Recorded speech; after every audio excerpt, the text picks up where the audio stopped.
El avance del Rey Negro cada vez se hace más difícil de contener.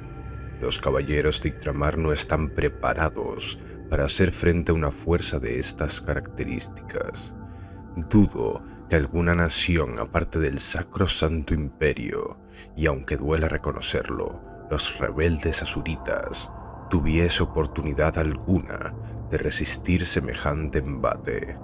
Sin embargo, hay que reconocerles la valentía. Sin importarles cuán en contra tengan la balanza, siguen combatiendo con decisión por su tierra y por aquello que han jurado defender. En el norte, los Varnhagen intentan mantenerse al margen, aunque los Veritas asaltaron sin piedad los territorios de los barones de Beerbaum, arrasando a la familia por completo en un movimiento rápido y brutal que no pudo ser respondido. Este ha sido un importante revés debido al importante emplazamiento comercial que allí tenían. Sus nobles son los más dubitativos respecto al curso de acción a tomar, y diferentes conflictos internos pueden brotar en cualquier instante. Más al sur, los Ansberg defienden sus fronteras con fuerza y un gran tesón, oponiéndose de frente al Rey Negro, pero pagando un gran precio a cambio de esta resistencia al señor rebelde. Si bien no me sorprende, la negativa del Principado a pedir ayuda al Imperio plantea serios problemas a la hora de intervenir. Esto, sumado a la rebelión de los Azuritas y la negativa del Señor de la Balanza a comprometer tropas a la batalla frente a Stravos Veritas y su progenie, han complicado la labor que me ha encomendado Lord Adler, pero no me impedirán cumplir con mis deberes. He conseguido un número de agentes y aliados entre los señores de Yggdramal, cuyo número no hará más que crecer a medida que las posiciones de los más tradicionales se debiliten y más gente venga a requerir nuestra ayuda. Incluso con todo su orgullo, preferirán la ayuda imperial antes que vivir bajo el yugo de un hombre que ha roto con sus tradiciones. Ante nosotros se abre una gran oportunidad, una puerta mediante la que acercarnos a los Yggdranos y darles una salida. Hoy repasaremos parte de la información con la que contamos en relación a una de las familias de la Trinidad y la más poderosa militarmente entre aquellas que se oponen a la ambición del Rey Negro.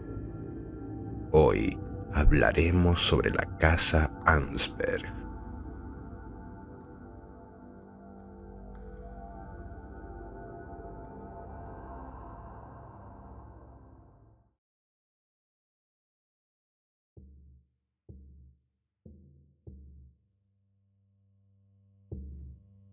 Según los registros a los que tuvieron acceso los burócratas e historiadores imperiales, unos siglos tras la unión de Yggdramal oficialmente al imperio, en el castillo Biblioteca Dacanum, los orígenes de la familia Ansberg se remontan a la época de la Thyrdor Kadais Domain.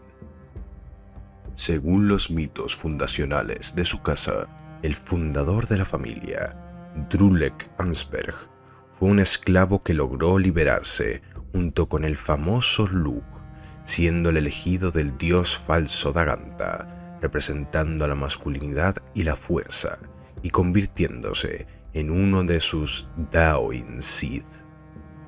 Bajo la guía de una de las Sili que seguía las instrucciones de dicha entidad, Drulek fue entrenado mientras permanecía oculto junto con otros esclavos, fortaleciéndose y preparándose para el mejor momento en el que golpear a los señores de la oscuridad y liberar a más de los esclavos para poder llevar a cabo la revuelta que permitiese acabar con el sangriento reino de la oscuridad de una vez por todas.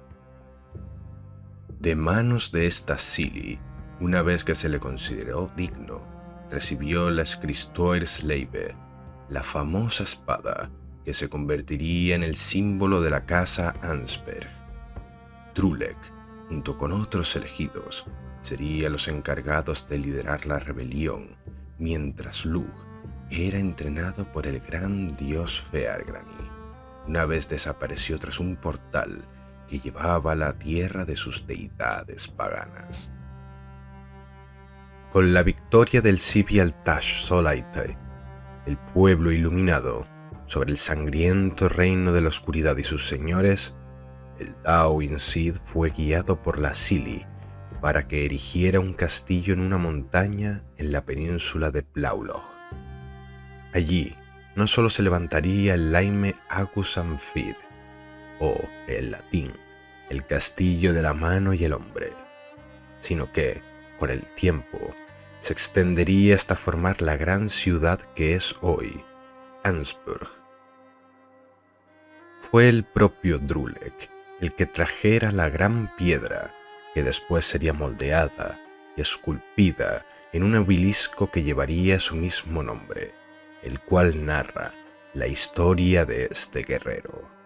Sin embargo, algunos dicen que este obelisco esconde un secreto mayor relacionado con los mismos motivos que llevaron a la construcción del castillo en dicho lugar.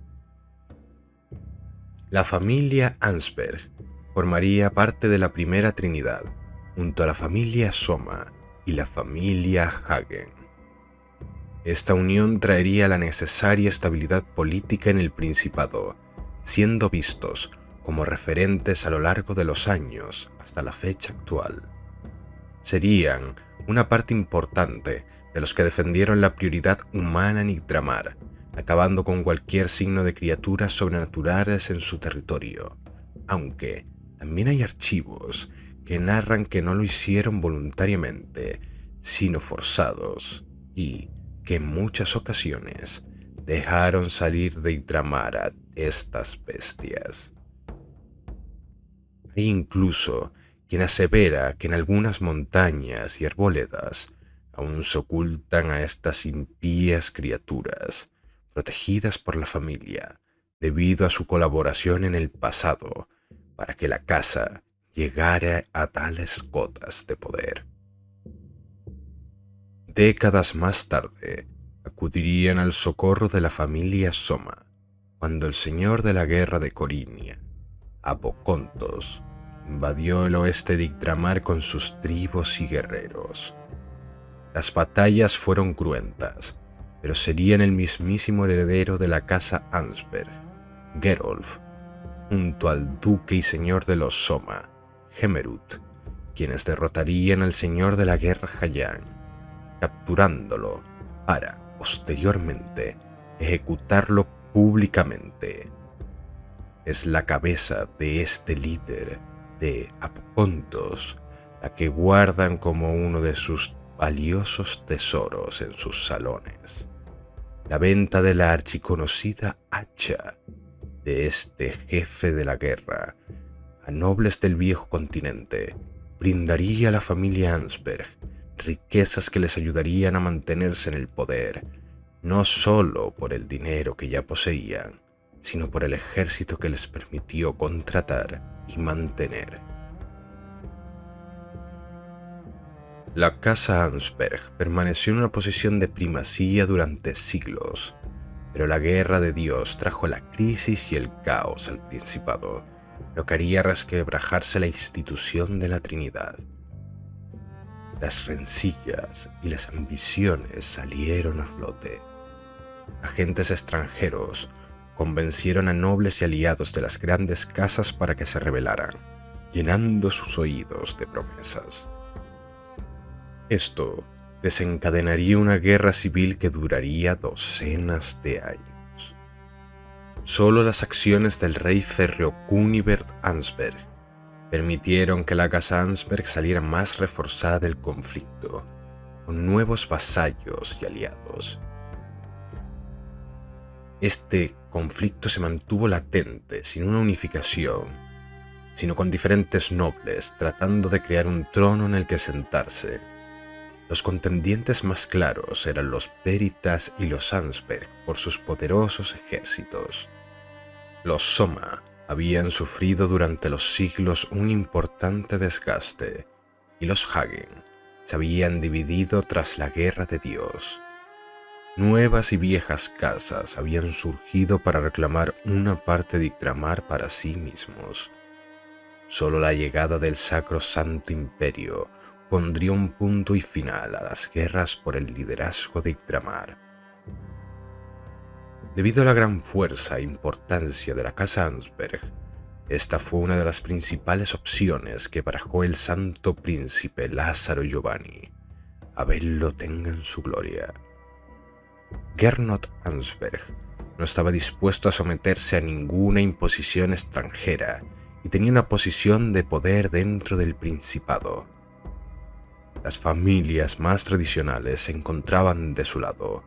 Su ejemplo de irredención, a pesar de que sus territorios eran los más comprometidos ante la invasión por su cercanía con Manterra, atrajo a más partidarios de su lado, incluso entre los vasallos de otras casas o aquellas casas independientes. Solo la silenciosa capitulación de los Varnhagen y los Veritas llevaron a Gernot a hablar con los representantes imperiales para preparar el terreno, generando la narrativa necesaria para dar la imagen de fuerza que necesitaban frente al resto de nobles, para aceptar, pasados unos años, la integración dentro de nuestro gran imperio. Durante las guerras de los ríos, la familia Ansberg no participaría, dejando a las familias independientes llevar a cabo las guerras que consideraran necesarias. Para la desazón de toda la Trinidad, esto asentaría las bases de la disensión y de la rebelión de las casas Astrolomenia, Remilia y Soma, años después, concretamente en el año 721, y sin la ayuda de los Mecklenburg, nunca habrían conseguido acabar con la amenaza. La Trinidad consideró la eliminación de todo miembro de dichas familias rebeldes, pero tras unas palabras con Lord Isenburg, acordaron el destierro de todos sus miembros en dirección a Corinia. Actualmente, la casa Ansberg resiste los avances de los ejércitos de los Veritas, incluso después de la caída de los territorios de múltiples aliados. Posee un potente ejército y cuenta con el apoyo de muchas otras casas menores, las cuales siempre han admirado la rectitud y sentido del honor que caracteriza a los miembros de esta casa. Su actual dirigente es el orgulloso rey anciano, Dirk Ansberg, quien encabeza la oposición más directa al lanzamiento de los Veritas, aunque deja los asuntos del campo de batalla en manos de sus dos hijos, conocidos como los príncipes gemelos, Karl y Karsten Ansberg. Los Ansberg representan generalmente el tradicionalismo y la justicia en Yggdramal, pero este tradicionalismo y orgullo es uno de los principales problemas para nuestra intervención en los territorios del Principado. Los ejércitos imperiales y nuestros agentes podrían ayudar a poner un límite a las transgresiones cometidas por el Rey Negro, conseguirles recursos a los que resisten y ayudar a los civiles. Sin embargo, este férreo sentimiento de independencia y de autonomía de los yggdranos juega en su contra y les condena a una guerra sin cuartel.